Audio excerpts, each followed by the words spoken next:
The Rating Room is a new weekly podcast hosted by Jay and Andy. In Season 1, we'll be rewatching and discussing one of the biggest movie franchises of all time. You can follow us on the usual social media channels by searching The Rating Room. You can also find more information on our website, www.theratingroom.com, and make sure to subscribe to The Rating Room wherever you find your favourite podcast. The Rating Room.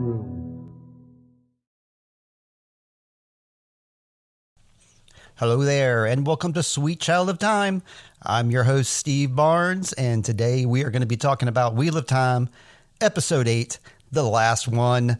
And I'm here with James, the Marshland Monster. Ahoy there, James. I see water and shade. Oh, can I? James, you threw me through a loop already. Where are you seeing this water and shade, buddy? Do you have any today? Because I don't have any. Oh, I'm seeing the water inside of me because that's what we are, and stardust, and the shade, the reviews 1-star style. Also, the 10-star review that I have pulled for today throws a lot of shade. Yeah, I've got a little bit of shade. I wrote down some remarks of my own that might be construed as negative. Before we get into that, though, yeah, water is going to be kind of hard to come by here, James. I'm kind of having the homeowner's blues right about right now. Our sewer line has collapsed out in the yard, so if we want to continue making our little poo-poos go away, it's going to cost somewhere between $6,000 and $8,000 to get that going. So we're a little verklempt over here. Okay, well, you should look further into it because on an episode of The Deep Dive with Jessica St. Clair and June Diane Raphael, Jessica St. Clair had pipe issues, but then found out that because of the specific issue, it was on the city. But you work for, like, the water stuff. I'm guessing you already looked and like, hey, maybe this is on the city. Of course I have, yes. And yeah, we've already put a camera through it, and we've already determined exactly where it's at and exactly the cause. Tree roots. So that's all on us. Boo! Yeah, boo-hoo, man. So I'm in kind of a downer mood today, and especially because we're doing like the last episode of Wheel of Time. I don't know when Season 2 starts. That's kind of a downer, too. But I'm glad we're going to be starting Dark next week, man. I'm really psyched about that. Yeah, you're doing the Darkman series that Sam Raimi started, right? Clarification, we're doing the Netflix series entitled Dark from Darkways Productions. I was excited to come back on for Darkman 3. Well, I have made a plan to always do a weekly podcast from now on. And as we know, there's no hope of like a Season 2 release date anytime soon. So if I have a week or two to spare, I'm going to be calling you and Nate and seeing what you guys are up to if y'all want to do a little Sweet Child of Time shorty. I would love it, but also be like, if like tomorrow, hey guys, Season 2, here's the release date. Then you're like, I'm going to have to edit that out. I'll feel like I have egg on my face. Edit nothing, James. That's our new motto. Edit nothing. Oh, you should edit most things, like pauses, whatever. You just gave me 3 things to edit right there. God damn it. Yeah, there you go. So, yeah, you have some review. Well, before we go into reviews, James, I said how I am. I'm doing badly. How are you doing, James? I'm doing fantastic. And guess what, listeners? How many listeners does this show get about? With the Wheel of Time, about 50. Oh, heck yeah. Well, 50 listeners. If you haven't dove in, well, let me tell a story real quick. Okay. I go for a walk this morning, and there's little libraries throughout. I usually check a couple of them because sometimes they'll have graphic novels, trade paperbacks, or just comics that either I read or I disperse to my friends who enjoy comics. I go into one, and sometimes someone will be like, oh, I don't want these books anymore, and just throw in a series. I got a bunch of Dogman books and other Dave Pilkey stuff. Cool. Very excited about that because I enjoy Captain Underpants and Dogman when I've read it. And this one, I open it, and I'm like, whoa, man, there's some chunkers in there. I pull one out, and I'm like, oh, my God. this is little Steve Barnes would appreciate this. It's the eye of the world. Oh, the book number 1. That's like the most sought after one because it's the first in the series. That's in great condition too. Jesus. Very good. I was like, dang, man, this is so chunky. How's my little arm gonna fit this on the Dark Knight Returns and Agatha Christie. I was going to say Christica Aggie. That's not it. I'm Gaggy. I'm Aggie. I'm Augie Doggy. But that was pretty cool, right? Maybe we'll do this as a giveaway. I would love to do that as a giveaway, James. Absolutely. Has that book even been cracked? It looks like crispy and brand new. It looks like it has had somewhere. What's the second one? And maybe if I were to guess, is it like The Great Hunt? Yeah, that's right. Well, yeah, that's because I got The Great Hunt as well. Oh, boy. Oh, my God. So, I'm like, wow, man, I'm having to balance all of this. Luckily, I had enough arm space, except? The Dragon Reborn, you know? Oh, my gosh. We got the Dragon Reborn there, guys. Those first 3 books are like the books. They're all great, but getting back to those first 3. Wait a second. So should I not have gotten The Shadow Rising as well? James, you keep reaching behind you and you keep pulling out more books. Are these like in order? Oh, my God. They all The Fire of Heaven. These are all in perfect condition. I'm seeing like barely. What I should have done is this. As it keeps going, I just put it in front of the camera. There's so many books we can't even see James anymore. I can see Lord of Chaos. Lord of Chaos. Up on top. You can't see it. It's there. It's there. Okay, I will. Okay, take another peek. See at the cover of Lord of Chaos, and why don't you tell me what you see there? Because that is probably my favorite cover of any Wheel of Time book. It looks like it's Paddin Fane, but looking like Ran. He would have like a white blouse on that's kind of like unbuttoned. Yeah, Paddin Fane looking like unbuttoned Rand. Yeah, those shoulders and like it looks like a romance novel cover to me. Oh yeah. I mean I don't know.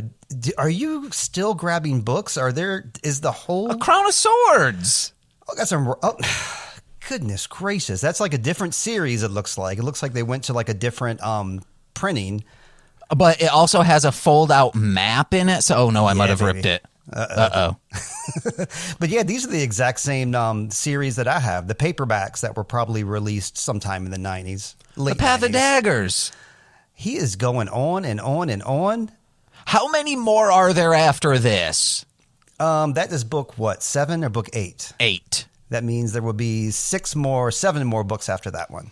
Well, guess what, guys? We're going to do a giveaway of over half of this series because that's all that was there. Maybe I'll go back and see if there were actually any more because truly, you see how many books there are. I'm surprised I made it home without dropping a single one because it's also very cold out, so I was bundled up.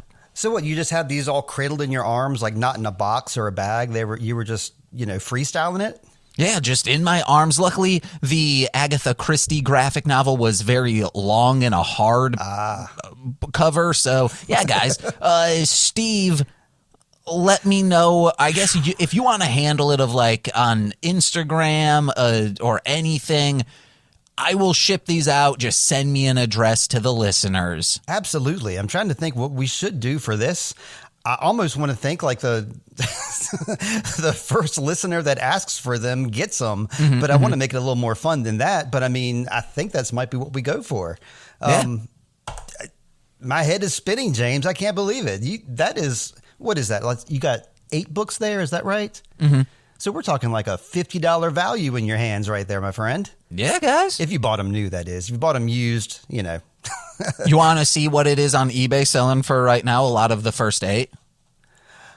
There's going to be a variation of prices depending on paperback, depending on font size, all kinds of stuff. I guess just look up paperback because those are the Tor paperbacks, I take it. Yeah. Okay. It's looking like anywhere from, I don't know. Oh, wait, no, that's a bid. Like 45 plus shipping. I've got an idea. What's that? I'm pretty sure that because I can tell, like, just by looking at the analytics, that there's like a different set of listeners for the $18.99 portions than there are for the Wheel of Time portions. I assume for these Wheel of Time portions, this 50 or so individuals, most of them have probably already read the books or own the books by that, you know. I would like to say that the first listener that we have that wants to read the books that has not read the books, that is a listener that deserves them the most, because, you know, just give them to somebody that's going to, you know, turn around and just put them on their shelf next to their other ones. That doesn't mean quite as much. There is a stipulation with this giveaway, though. We will send them once I'm done reading them. So in about 18 months. You're like, no, James, it's not a book written by a Hanna-Barbera or a comic book, so you are not interested in reading it.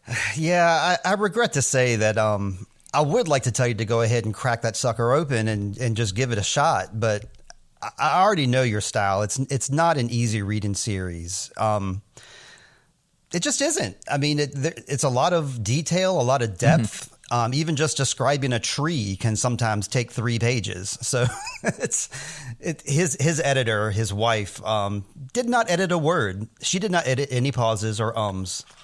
That you know of. What if, like, there are times when I will edit a show and at the end, like, Engage with Nicolas Cage, you'll be listening to it and I'll be like, Nicole will say, James, you're taking so long. Like, that you said you wanted it to be short. And I'm like, no, Nicole, it's fine. The recording's only an hour 40. And you look and it's like, wait, but it's an hour, like 17 on the podcast. What's up with that? Because I edit things that you wouldn't think to edit, like Nicole thinking for 30 seconds of what her next note should be. There's a lot of that in Engage with Nicolas Cage, but I take all that out. So there might be a lot that she actually did remove. I did have a note on that of there's a lot of talk of, oh, the final battle is upon us. Yes. And then you're like, the last battle is here. 13,000 pages later. Man, that was a long last battle. I wanted to talk about the deleted scene as well that I sent you earlier, but did you want to go into some reviews first, or you want to go into this deleted scene? Let's go into the reviews. Okay, because you said you had something like a 1-star and a 10-star and everything in between. So I don't know what I want to hear first.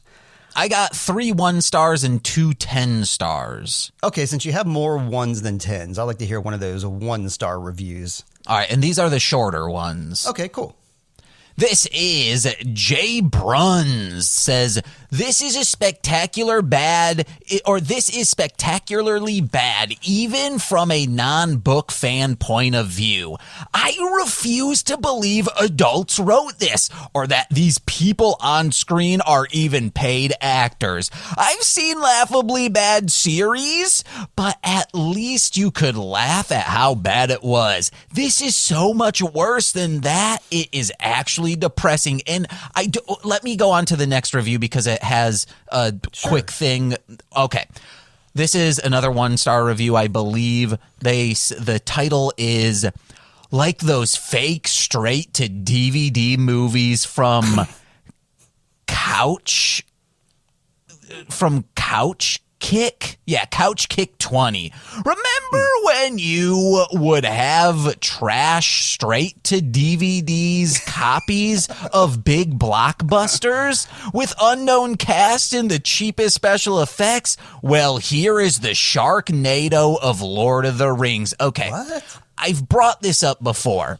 Everyone's bars are so high, and the fact that you've seen Sharknado, I will say Sharknado was fantastic, especially the third one. Oh my God, it's amazing. But I saw Tara Reid take just this plank in Sharknado 5, I think, and then just start spinning around lazily, going, ah! And then start flying because she was spinning so fast. That is bad. This shit, but maybe she was directed to do that, and maybe it's actually like good bad. But everyone's a good, competent actor here. Is Perrin whispering a little too much? Yes. Still, it's convincing, and everyone's bar is so high. Watch Fart the movie, and then come talk to me, okay? I remember I saw you posted something about Fart, and I don't know if I wrote this or not, but I do remember renting that movie sometime in the 90s, or maybe it was the 2000s. I don't remember much about it, but it was one of those movies we looked at every week. You know, when you're in the video store and you pass and you laugh at the cover, and then we eventually rented it, and I don't remember much about it, but we saw it. Nicole and I were laughing up a storm. All right, one last bad review. It's from our boy WOT Purist. Oh, our friend again. Okay. Title of the review is Don't Ever Give a 1 Before the Series is Over. It's completely, I think this is this is just the last part of his review, because some of these, now that this series is done, everyone thought, I can write an essay now. No, it's the same shit you've been writing every single week. Yeah. But they say, it's completely separate from the books at this point. You could say they were loosely tied to them up to this point. It's all different now. This is someone else's story. And luckily, you can stop watching it, you sad individual. Like, if Wheel of Time Purist keeps watching this and keeps reviewing it, it's on them. This is not a bad work of art. This is just someone wishing to be angry about something. Exactly. Yeah, I feel the same way too. You could, I mean, it's easy to turn something off, but I guess it's more fun to crap on it just because you like the source material, I suppose.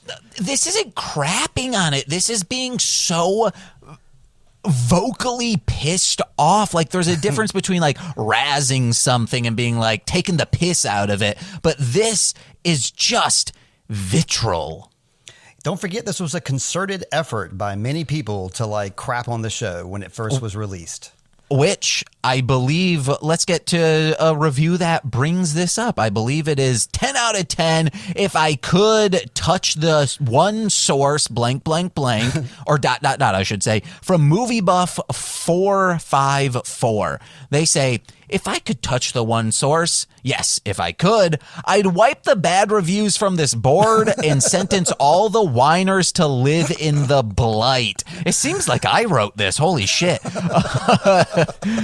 Pouting is so unattractive, and whining about the series is the ultimate pout. And my brother just called me to tell me there was an online message board that is recruiting people, mostly young men, to come to this site and rate Wheel of Time poorly and to write bad reviews. Some of these reviewers haven't even watched a single episode.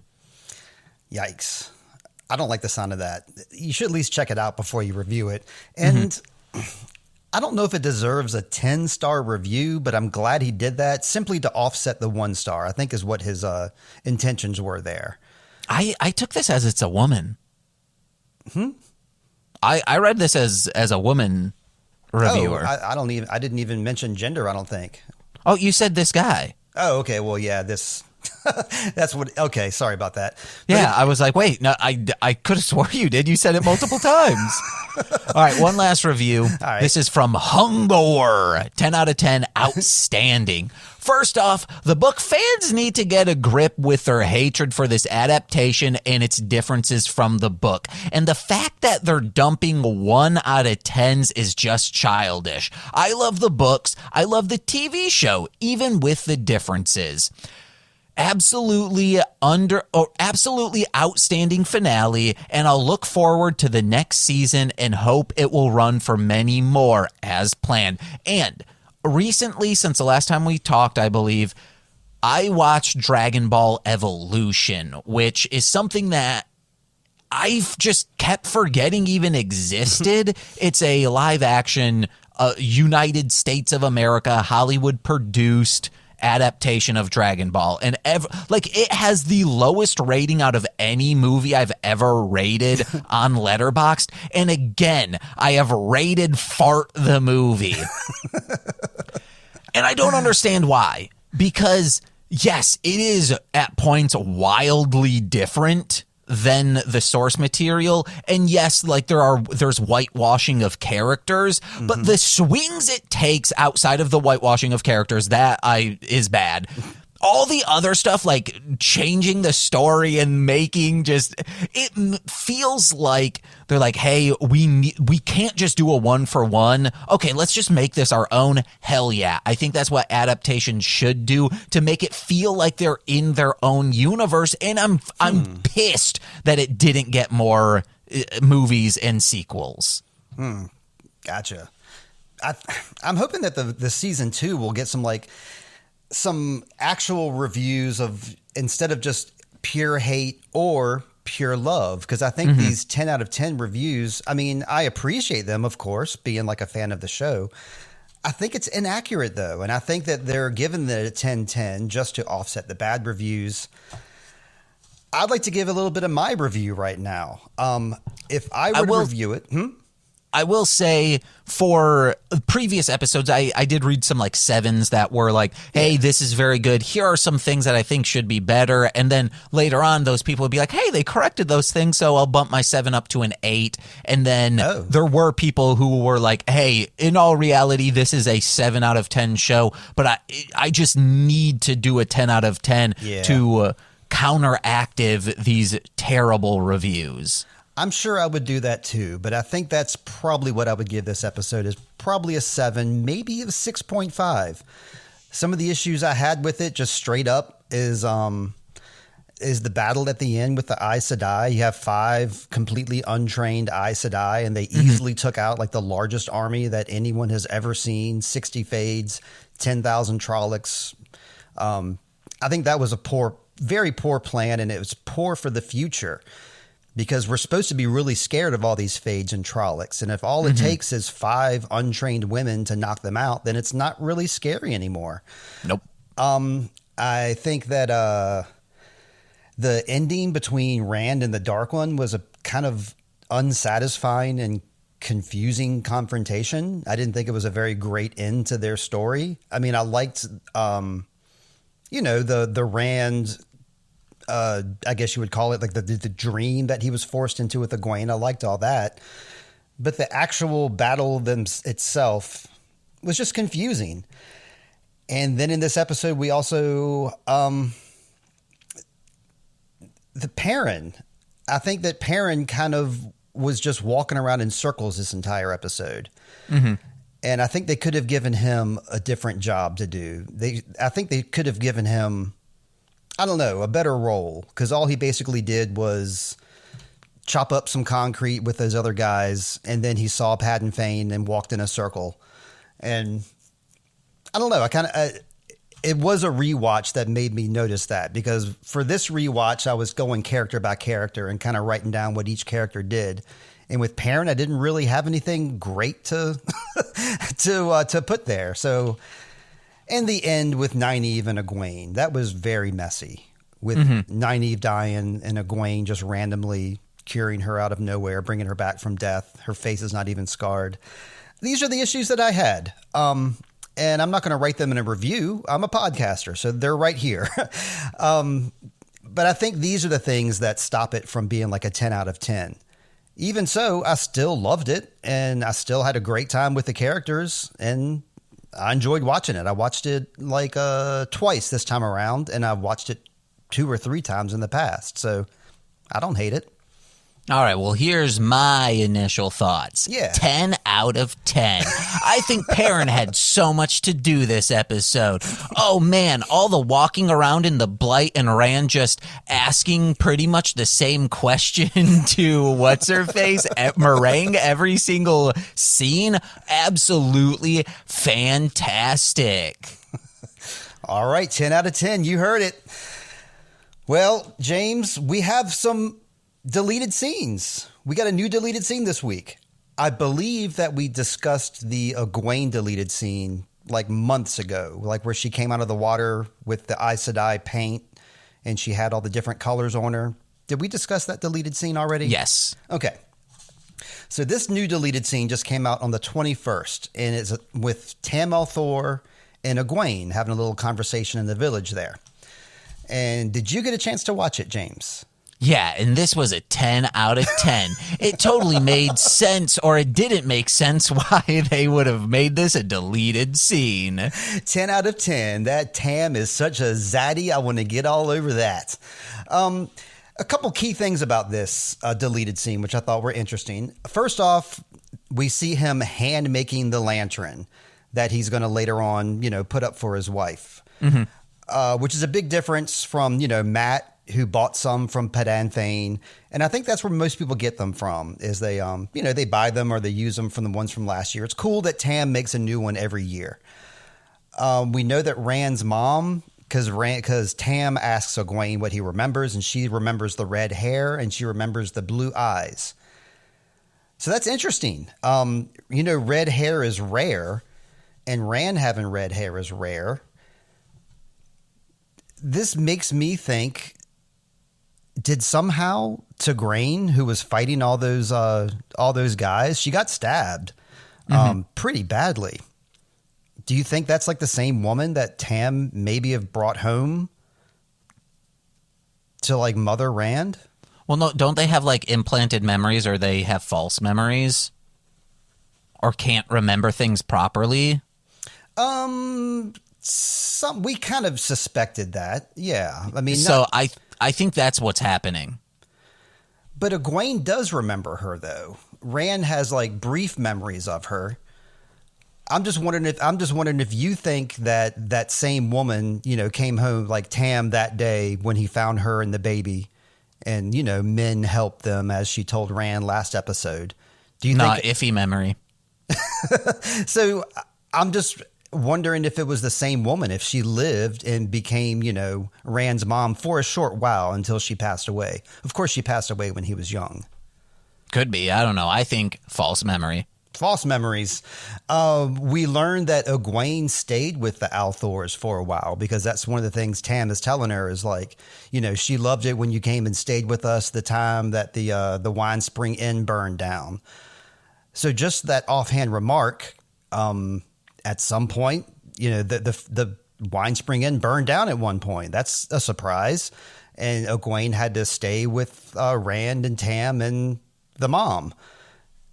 So that probably is like where their friendship probably started, more than likely, is like, little Rand and little Egwene had to spend a few weeks together while the Wine Spring Inn got repaired. So in a way, you could say they're like brother and sister. They grew up as a brother and sister with a real sibling type relationship. So why are they throwing it all away now with all this romance? I tell you. Yeah. Tam asks her to be gentle with his heart because he's all I have left, which is kind of sweet. And later in this episode, we see Egwene go up to Rand and talk to him on the hilltop. Like we see that in episode 1. Mm-hmm.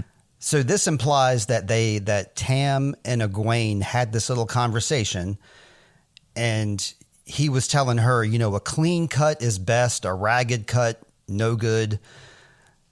Egwene then went up to the mountain to talk to Rand and was like, basically laying it down for him. Like, I think I'm going to be a wisdom. Like, I think she kind of listened to what Tam told her and took it with her to have that next conversation with Rand. Mm-hmm. I think they could have left it in. They probably did not leave it in because of the comments about the red hair of the wife, and that's kind of confusing. Yeah. But other than that, I like the scene. Now, this guy, Michael McElhatton, I think is his name, he plays the evilest, worst dude ever in like Game of Thrones. So to see him in a role like this is the only 2 roles I've seen him in, Game of Thrones and this. And they're just 2 total opposite dudes. And I like that a lot. And that is the end of the deleted scene discussion, James. Yay. Did you have anything about that? No. Nah. Well, before we go to break, James, I want to remind everybody about the parody challenge that's happening over there at the What Up podcast, and it's also happening at Unraveling the Pattern. They got a website for it called wotidol.com, WOTIDOL.com.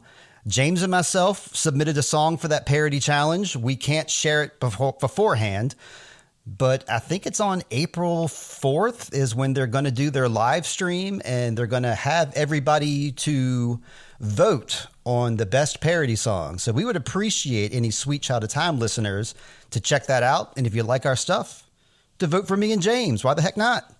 Technically, it's only Steve. I just mixed the song. Yeah, I was kind of hoping James would rap in there because he is a rapper extraordinaire, but he just did the mixing and the producing, and I did the other stuff. I wouldn't have been able to do it as good as you. That doesn't make any sense whatsoever. But I wouldn't have been able to do the cadence and whatnot that you're doing. Gotcha. Okay, that makes sense. Because I was going to say, James, you are a great rapper, and I am just a dumb old man. So please don't say that. Anyway, we're going to go to break, and we'll be back with our rewatch of episode 8. Literally anything the individual imagines can be produced within a few clicks. And so it's that novelty that drives this tremendous search for variety. Finish me off for $1. While I finish this, Walla. Firefox is the browser. Fucking A, it's crowded in my trousers. I saw you sitting on a Chevy. The sight of that made my dong heavy. The do-ron, the do-ron. Noodle in my slacks, udon. Ooh la la la, ooh la. Come on, Eileen, toora. Toora, loora, A-OK computer. And you'll hum this tune forever. And it'll make your life better. And no matter the weather. And my horn bone inflates quickly. Between hard-ons it looks sickly. When wet it's slippery. Solid oak fucking hickory. Finish me off for $1. While I finish this Walla. Firefox is the browser. Fucking A, it's crowded in my trousers. I saw you sitting on a Chevy. The sight of that made my dong heavy. The do-ron, the do-ron. Noodle in my slacks, udon. Ooh la la la, ooh la. Come on, Eileen, toora. Toora, loora, A-OK computer. And you'll hum this tune forever. And it'll make your life better. And no matter the weather.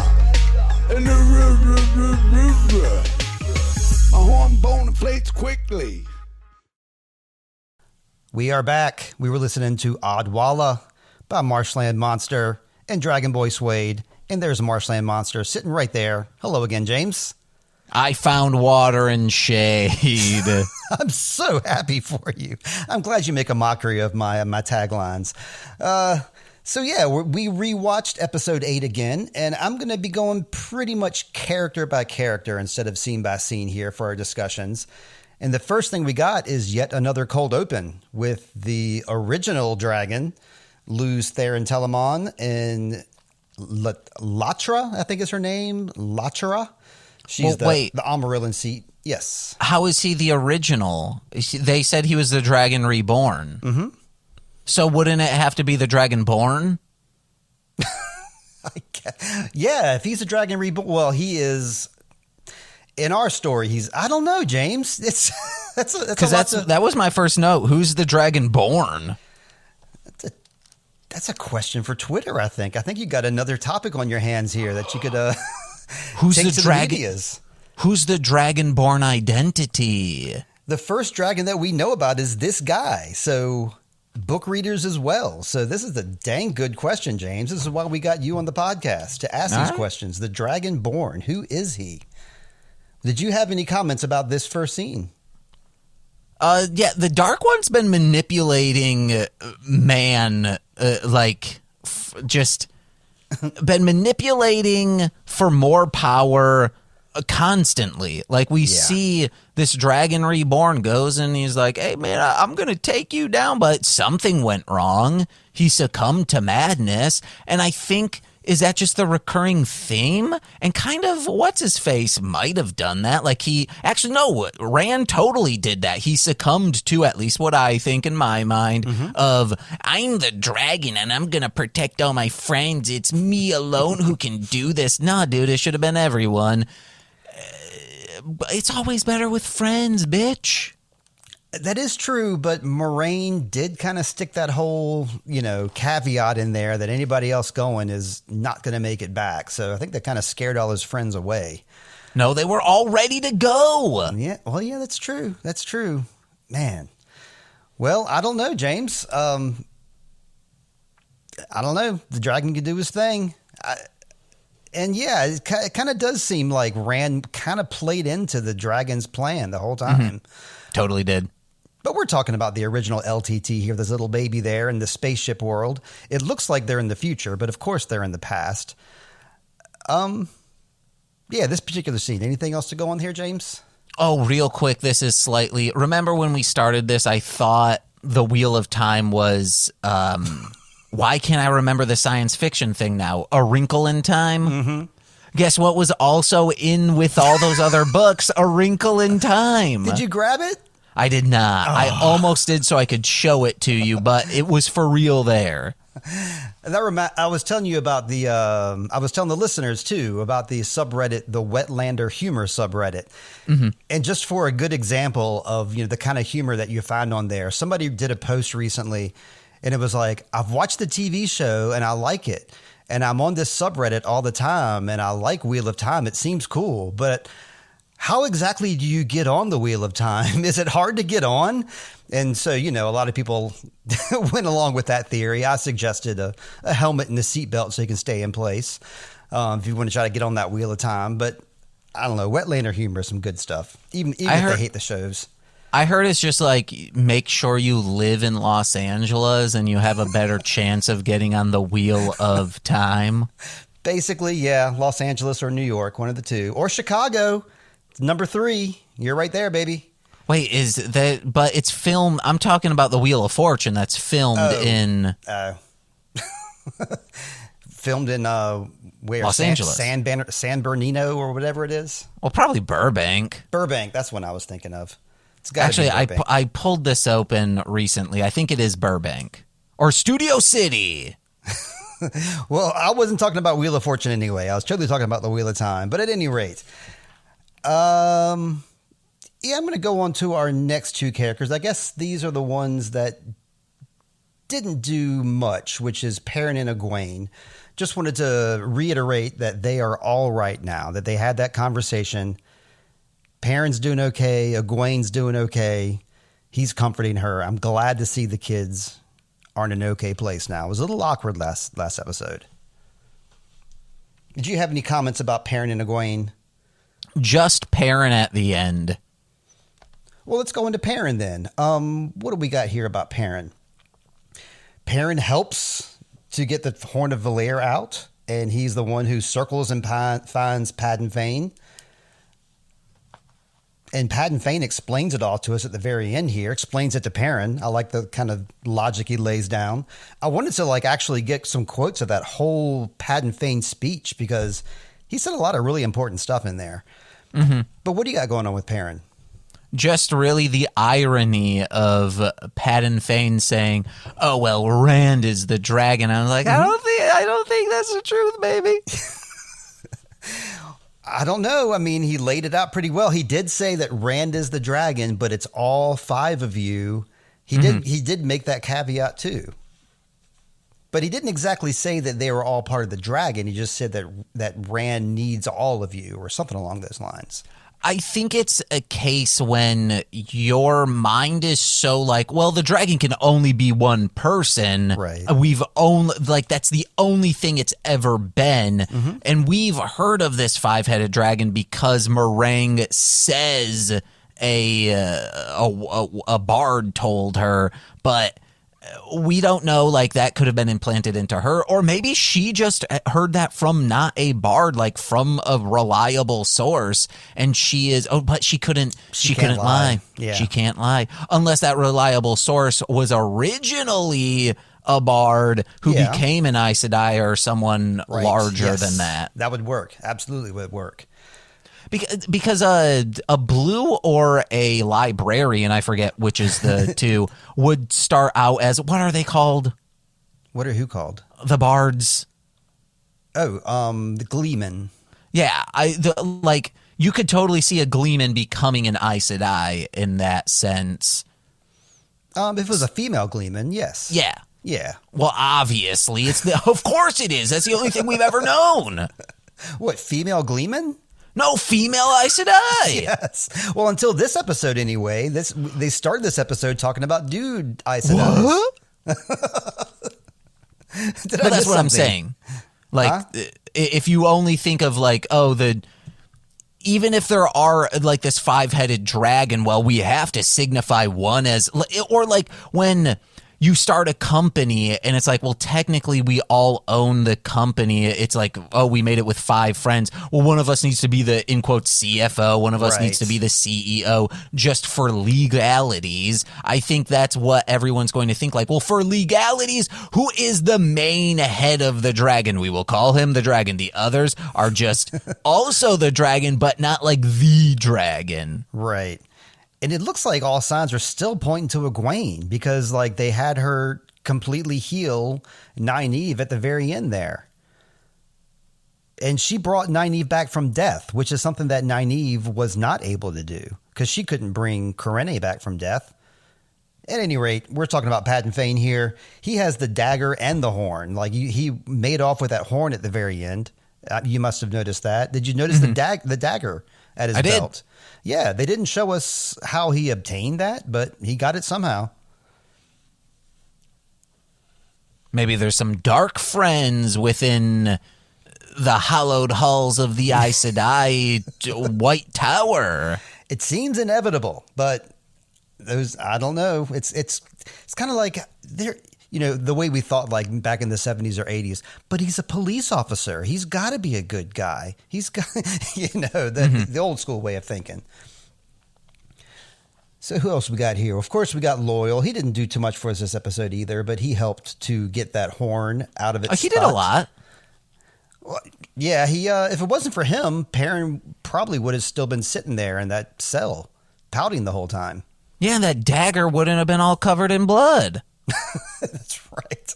He did some stabbing. He got some stabbing action going on, and I think it's really interesting how it totally looks like he's dead, and like it shows like Patton Fane even does like one heavy thrust at the very end there too to like kind of make his point. But nobody is under the impression that Loyal's dead. I was initially, but then someone said, meaning you, was like, yeah, man, he's in more episodes. I was like, oh, thank God. Well, I mean, this television show, like the Wheel of Time, Amazon Prime, will announce these things. Like Loyal's coming back. They announced like an Aes Sedai named Shiriam, who's a pretty major player in the books, that she's going to be in the series. I don't know if you consider that spoilers or not. Do you? I guess it is kind of spoilers. To someone who doesn't read, but I'm glad he's back because also it's the case of, well, this man's huge. He probably has thicker hide. Like, yeah, he's going to be bleeding, but it's not like in Scream 5 when there was a character's death where you're like, oh, but he'll come back and then, okay, you want to know what it's a he. And then just right when you're like, well, he'll be back, Ghostface just does like this huge gnarly like stab in and just like kind of guts him, and it's like, oh no, he's not coming back. Like there wasn't that moment of seeing just blood everywhere trickling out. Yeah, and these guys are supposed to have like leathery hide that's really hard to get through. So like tree bark basically. And that's a tiny ass dagger. And plus, we're in a phase now in our television viewing and our TV shows where a show like Game of Thrones, where a young woman like Arya Stark can get stabbed 6 times in the gut, thrown into a sewer, and then she still lives. Like, I was planning on watching that. Never you spoiler. were never planning on watching. Yeah, that's what I said.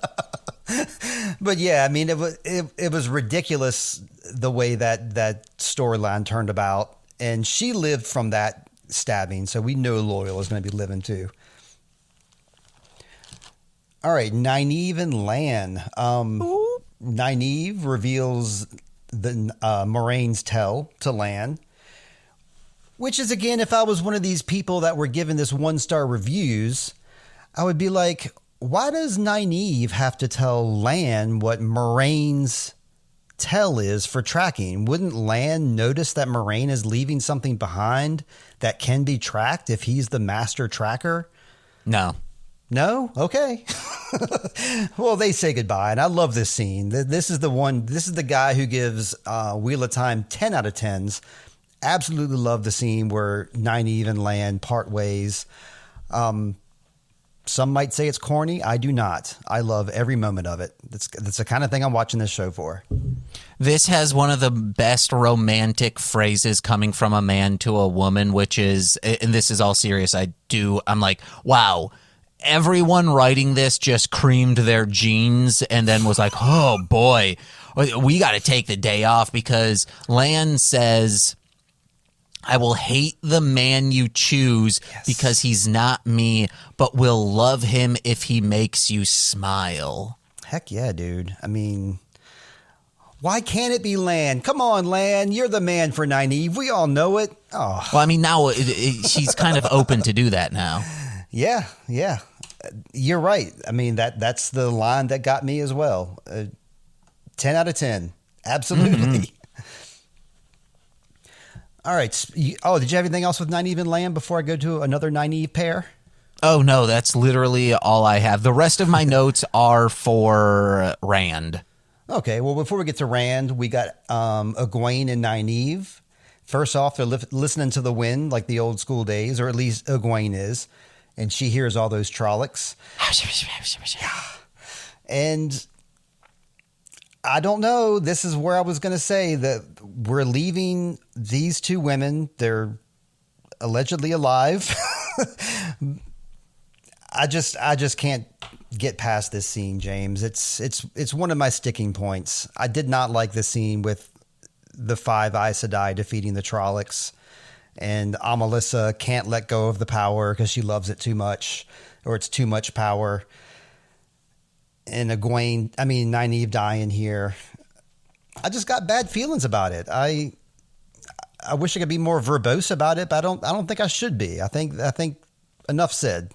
So I watch a YouTube channel by Matt McMuscles called What Happened, and it generally focuses on video games with tumultuous development periods of like, wow, like what happened to make it this? Right. Okay.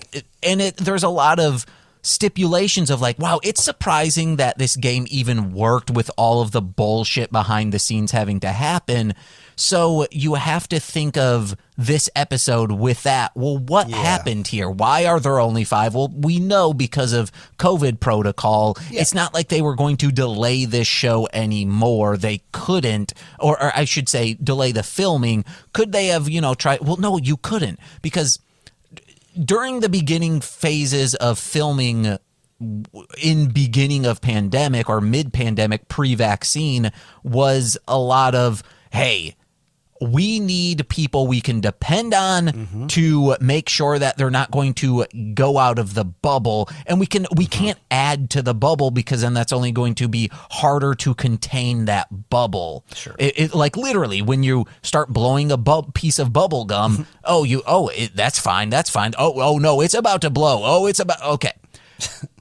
And I think we should keep that in mind of, we could only have 5, maybe scale back the Trolloc army a little bit, and then you could be like, okay, well, this makes a little more sense. Or just say, like, all these people are kind of on the same caliber of channeling, and it really seems like we know Egwene and Nynaeve, we know their history with channeling. Make the other 2 people who are just randos very good at channeling, not like, well, I just have a little trickle.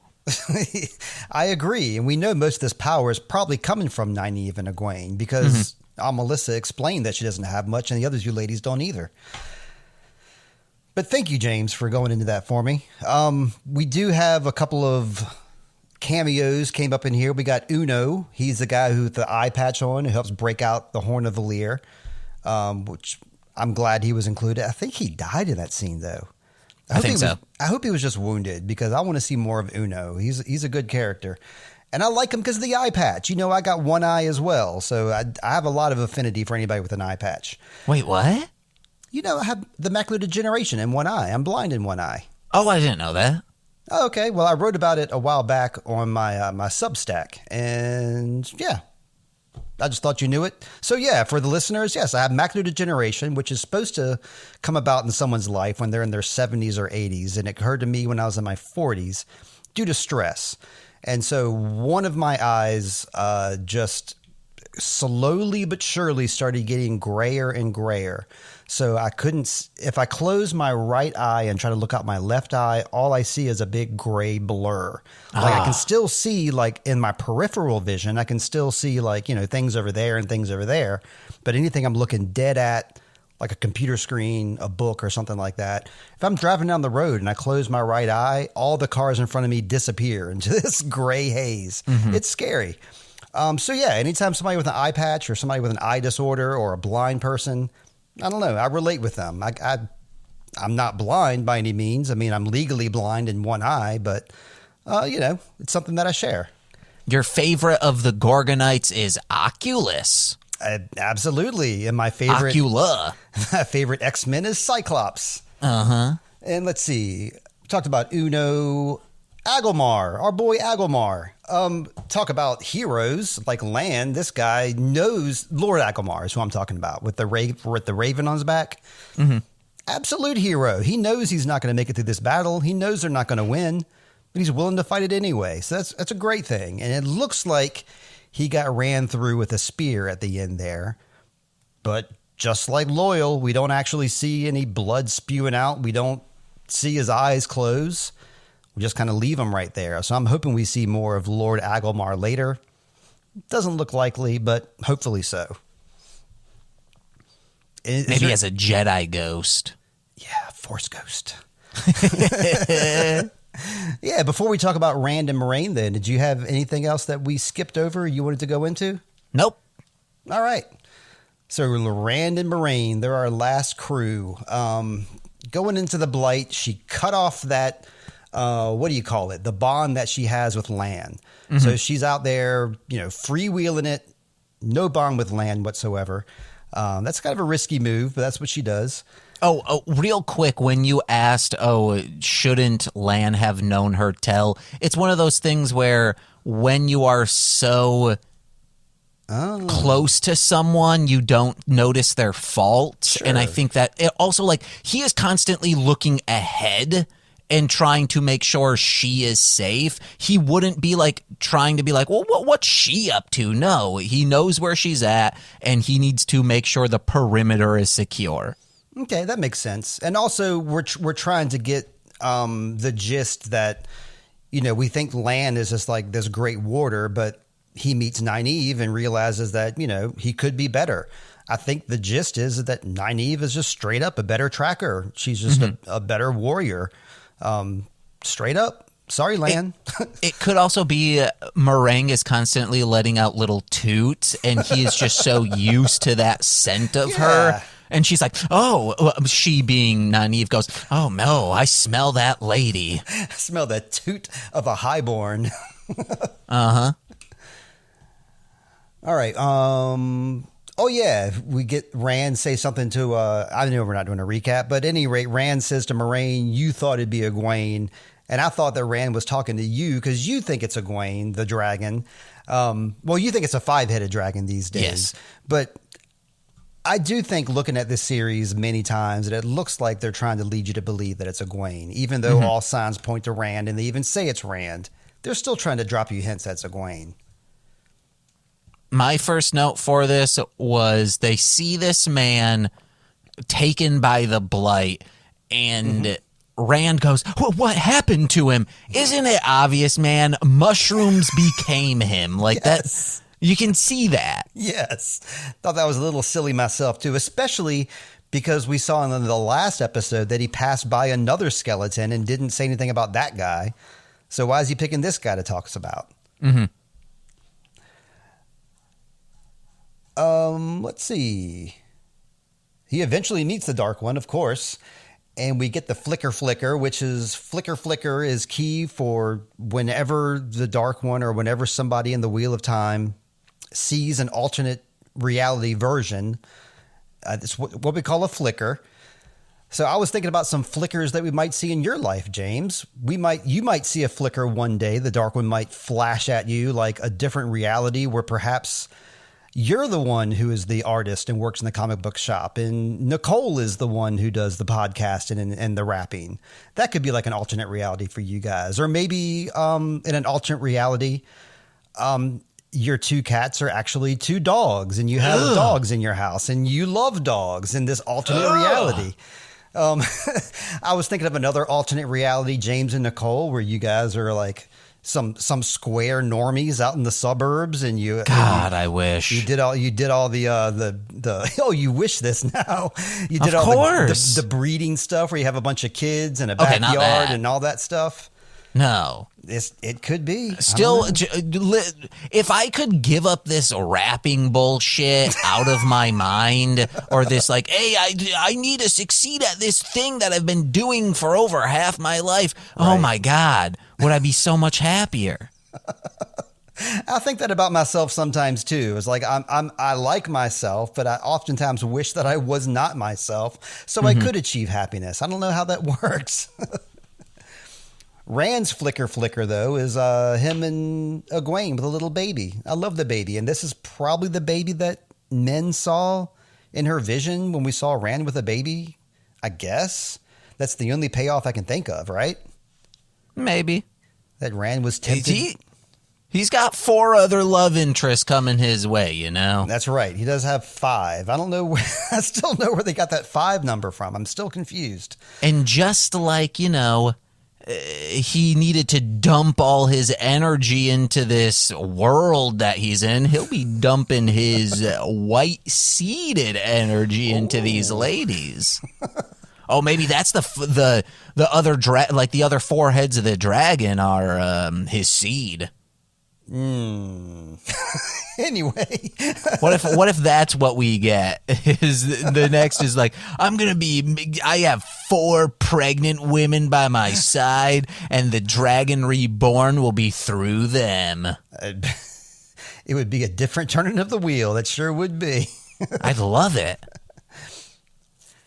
The Dark One looks at Rand like he's a fool all the time, and Rand is kind of acting the fool this whole time. Mm-hmm. I'm glad this is not the last battle. I think this is great that this is the first battle, because I think we're going to see a pretty different Rand, I would hope, during the last battle, because this one he's just kind of stumbling through. And this is not a fault of the show. I'm just thinking about Rand as a character. He's just not the brightest guy and not going about the best tactics here, and just a bit too in his own confusion and in his own head. Which we should, real quick, Moraine gives him that talisman thing and says, oh, this will make anyone who touches the one source, it will increase by 100-fold. Well, guess what? 100-fold of 1 is still only 100. Yep, that little thing was called a Sangreal. And yeah, that's something else that's interesting too, is like the unwavering faith that Moraine has in Rand at this point. She's handed him this talisman. He's never tried it out before. I would think they should at least go on a target range and try it out a little bit before she just... And then he's like, what do I do? I've never done this before. Oh, you'll know when it's time. Yeah. That's not really setting Rand up for success, in my opinion. Also, here's 2 more reasons to think like this is 5 of them are needed. We have, first, when he sees in the dream the Dark One, he says, wow, you don't look familiar, but like I can see like a hint of you behind you, of the hint of him behind your eyes, meaning like, oh, I you're not fully there, but something is. And then when they get to the eye of the world or wherever they are, Meringue says, oh, you said you remember this. And he's like, it's like I'm missing pieces to this puzzle and I can't put it all together. Well, guess what? You're probably missing 4 pieces. Exactly. I kept saying, I was like, yeah, you're probably missing 4 pieces, you dumb bitch. And Nicole's like, you gotta stop saying dumb bitch to this man, to this character.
Go.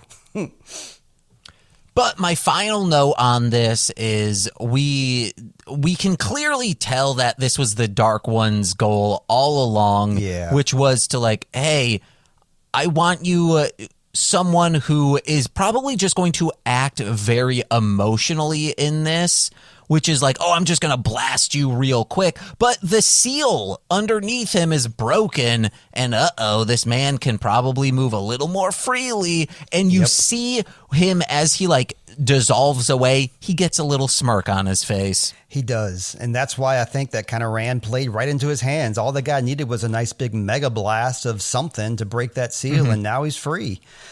Head on.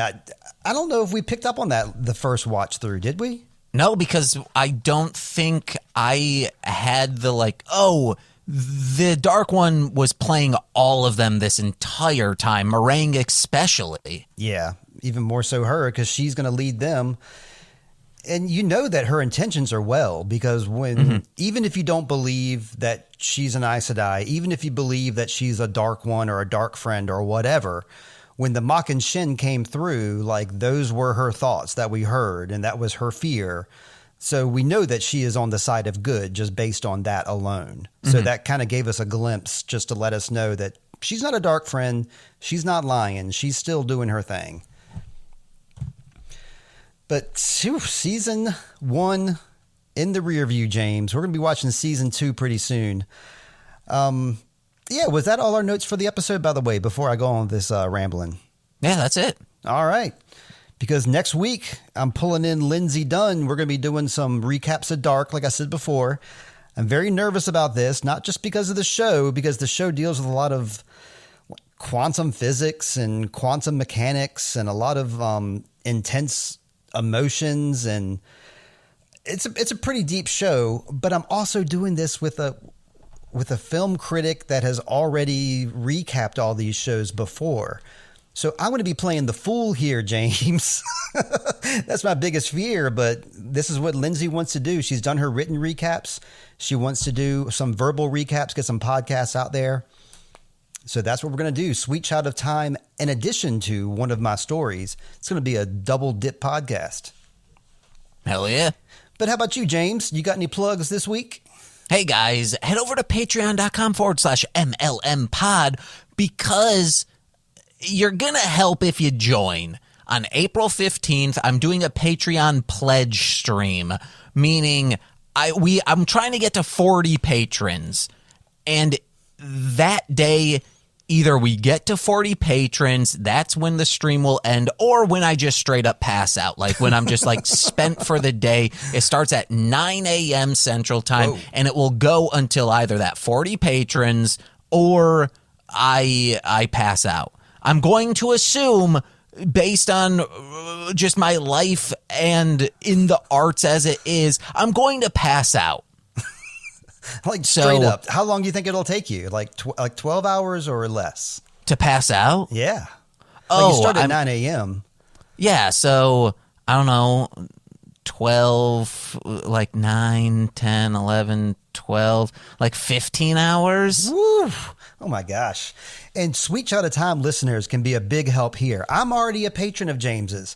I'm going to be checking out this stream anyway, just because I like his stuff, but I can't become a patron because I already am one. That means we need you guys to become patrons of Marshland Media Network, of Marshland Monster. How exactly can they? I mean, we want to do this for the live stream, obviously. Oh, I'm fine with people starting right now. Yeah, because the number is 40, right? That's what you're trying to get to. So and hey, dollar patrons, that adds to the amount. But if you want actual content more than just like some of my songs and polls, you're going to want to do the $5. That gets you weekly content. It's real fun. Steve's been on. All my friends are there. So go check it out. Patreon.com/MLM pod. April 15th on Mostly Speakin' Sentai on Twitch, YouTube, and Facebook. That's where we'll be streaming. Good deal, man. I wish you much luck. I know you're going to do it, James. You almost always make your goal. I think you do always make your goals, don't you? Not on my own things, on Nicole's stuff, absolutely. That's what I'm talking about. Well, we need to get James to meet his goal. Nicole, are you listening to me? Help James out here. Get your friends in the comic shop to be patrons. Nicole will not be home, so if I pass out, oh no, I don't know. Who knows? We all need to watch to keep an eye on James, make sure he's safe. Well, James, thanks for recording with me again, and I know that I'll be doing this with Lindsay weekly from now on, but I hope I'll be seeing you every now and then. We'll be seeing you season 2 for sure. Mm-hmm. So in the meantime, James, I'll be listening to your podcasts. I'll be checking out MLMpod.com. I'll be going to patreon.com/MLMpod. Is that right? Yes. Yeah, I said it right. And until next week, everybody, and James, I hope you all find some water and shade. Chips ahoy! Bye-bye. Bye.